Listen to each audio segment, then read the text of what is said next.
All right, everybody, this is Carrie, and I am going to be working on a little watercolor today.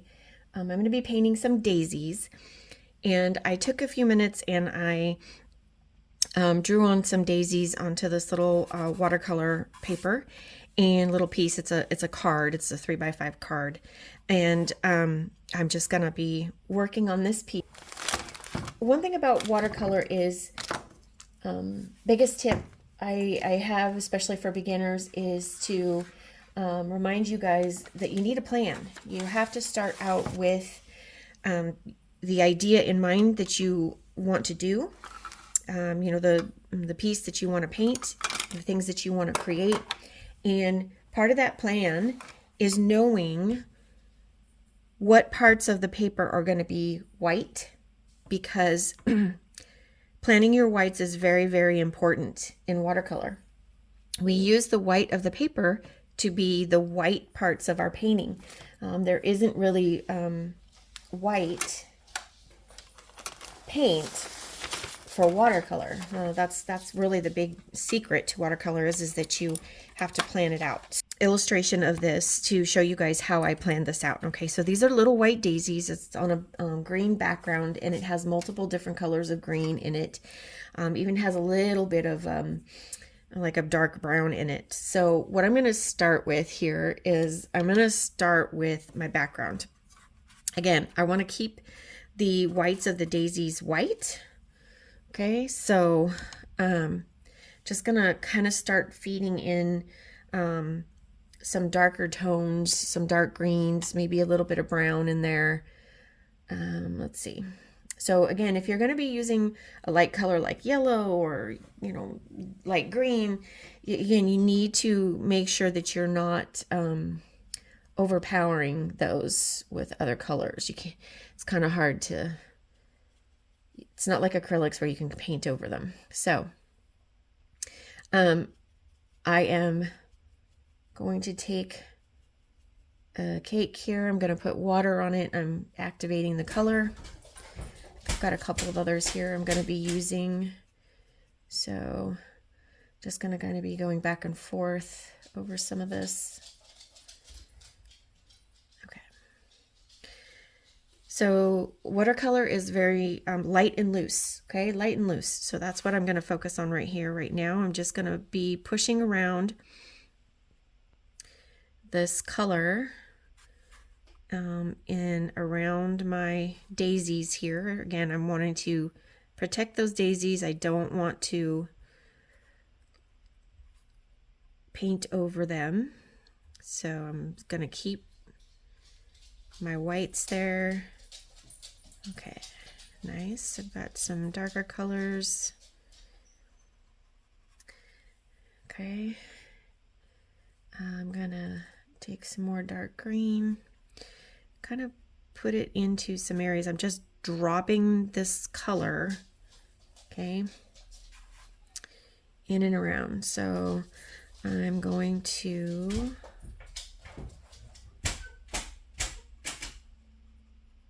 just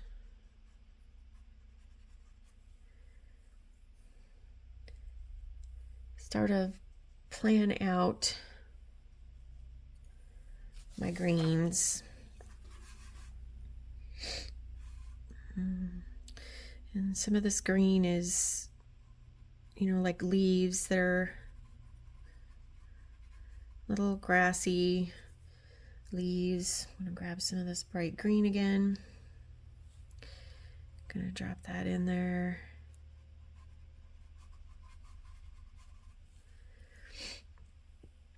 Okay. So again, I'm just going to create different greens around my daisies. Let's see. Let's see if I can get some bright yellow in there just to lighten some of those areas up. It's a little dark. So all right, so what I'm trying to do here is I'm just trying to take and infuse some colors here that kind of break up the green and give it some interest. I'm probably going to go back in with some darker colors and really build up the tones underneath. The flowers, like create some shadows and some various things like that. But I really kind of want to build in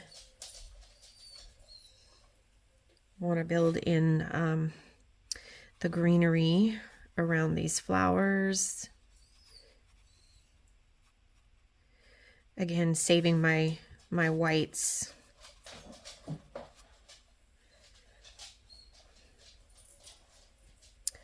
Really want to build on creating a little area here where there's just a little buildup of flowers, little daisy flowers growing in the background. I'm also going to just build up some more like leaf type configurations in the back here. Good, I've got some darker greens there. Really want to, again, build up some shadow areas. So I'm just dropping in and letting those colors kind of fuse together to help build the dimension so that, yeah, so I'm going to go back in here and really build underneath. So there's some shadows. Really help those little daisies pop and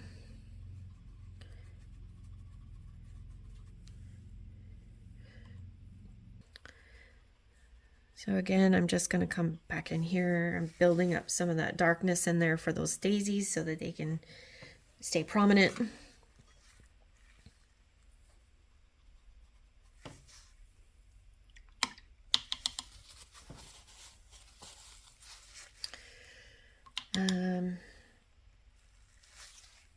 So I think I'm going to add a base to this. And since my light source is really coming from almost center from on top, I'm going to keep it dark down low. And then I'm going to keep it light on the way up. So I'm just going to put in, there we go. And then one thing you also have to remember about watercolor is wherever the water goes, the paint will follow. So like right now I have some of my brown bleeding into this wet area of the green because that's where the water is. The paint will flow. So if you're doing any kind of detail work or you want to keep control of this, you need to make sure that that area is dry. So like right in here, there's water right there. And so that picks up that water and it just flows right into there. So I'm gonna kind of let that play out and let those colors meld together. I'm gonna drop some of these browns in there again. When there's wet, let it fuse. And I will definitely come back to this area when it's a little bit more dry.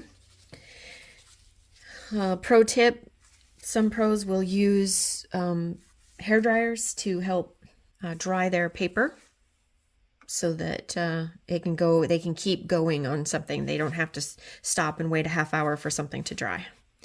So, all right. So again, I'm just trying to infuse some darker tones along here, trying to build up some of that green area. I am going to take a little bit of green and I'm going to kind of try to split up some of these little petals. So I'm going to just go in on a few spots, and this I want really dry because I don't want it to be bleeding into the white. So I'm just making sure. Gonna make those little round edges to the petals be a little bit more dominant. Again, back to my painting here, I'm just layering in colors, building up different tones so that it creates depth. Light and dark help create depth. So I'm just going to put some more darkness down around these daisies.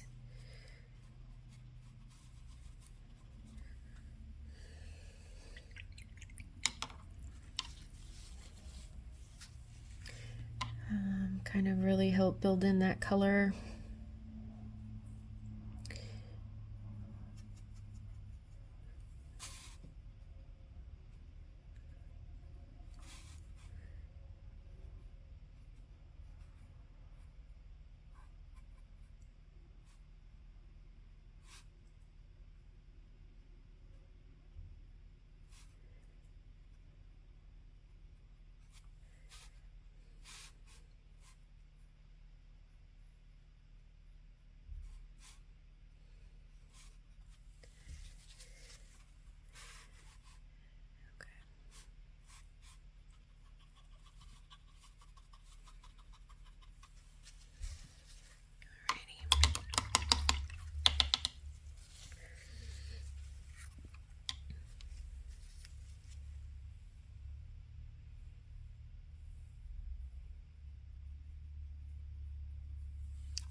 All right, so this top half of this painting, I really, I want to give it some color, so I don't want to leave it pure white.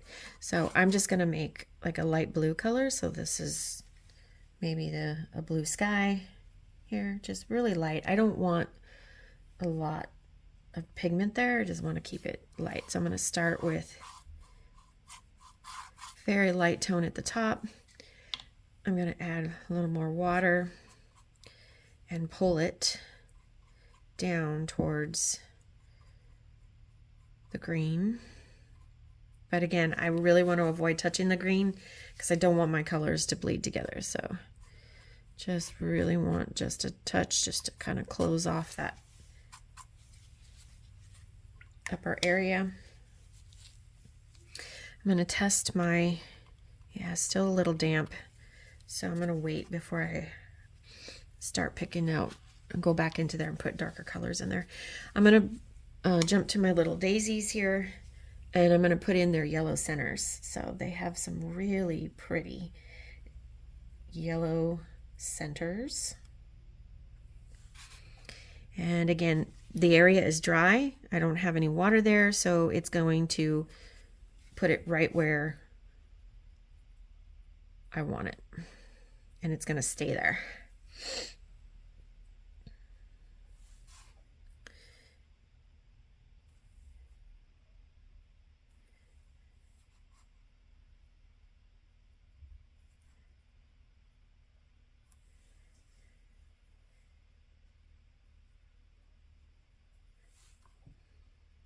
Okay, nice. All right. I want to give a little bit of depth there as well. So I think I'm going to grab just a little bit of a touch of orange here. And at the bottom, so that's a little bit more than a touch. So I'm going to take my brush, I'm going to dry it off, and I'm going to use the brush to scoop back up that excess color there.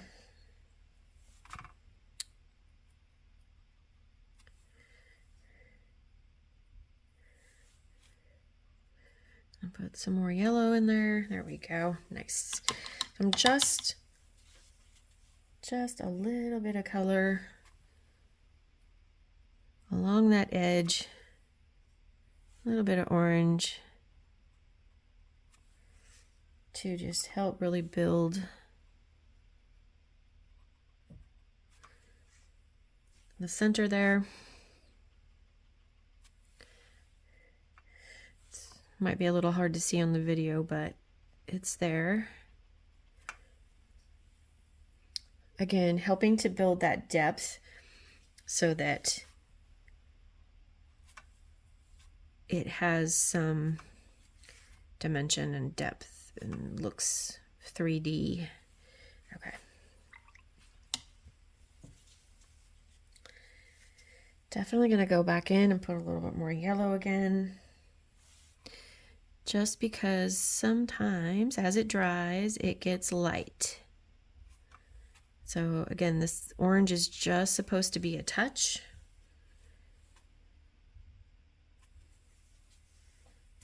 Nice, yeah. I think that's really cute. Okay.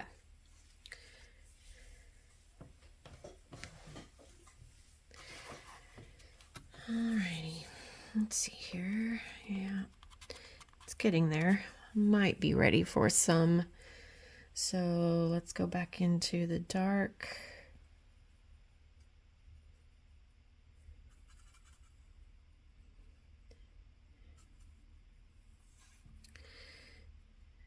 Gonna build some of this.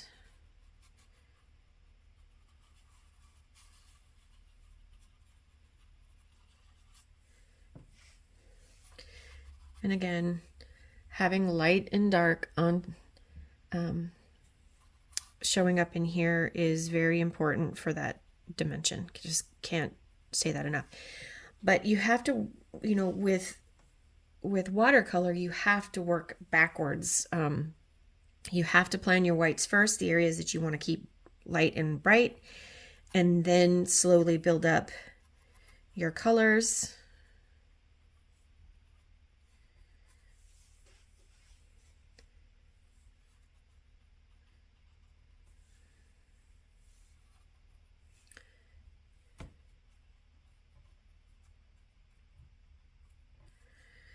Okay. All right. And then of course, if you want to diffuse anything, you can come back in with water while it's wet. It hasn't had a, you know, but once it's dry, you can't really reactivate it. It's just going to give you problems. So make sure you keep that in mind. Okay. So I'm thinking I'm going to like some more of this brown into some of this area too as well. So I'm just going to be applying some darker colors in there, here, there.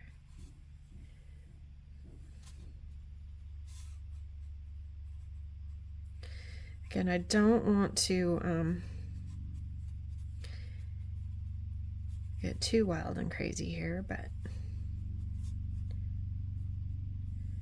definitely want to build up some of that darker tone.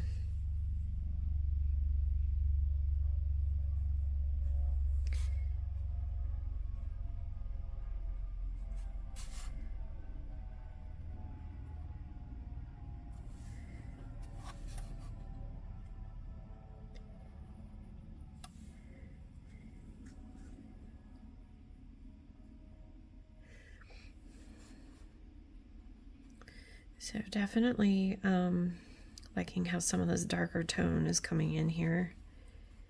Really helping to build up that green.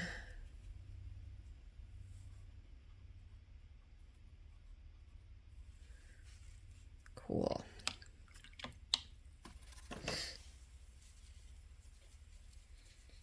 Yeah, looking like some little daisies to me. All right, guys. One of the final things that you can do is you can do this one of two ways. You can do this with paint. You can go back in with more color and like a very small amount of black paint, really watered down, and you can create the lines of each petal if you want. You can also do that with a pencil or a pen. So if you want more control on what's happening there, you can definitely do that. So again, it's kind of up to you, but I think I'm going to play here a little bit more, just get some more tones in there, work on those little flowers and giving them their details, and then we will have a finished little watercolor. All right, guys, thanks for joining me.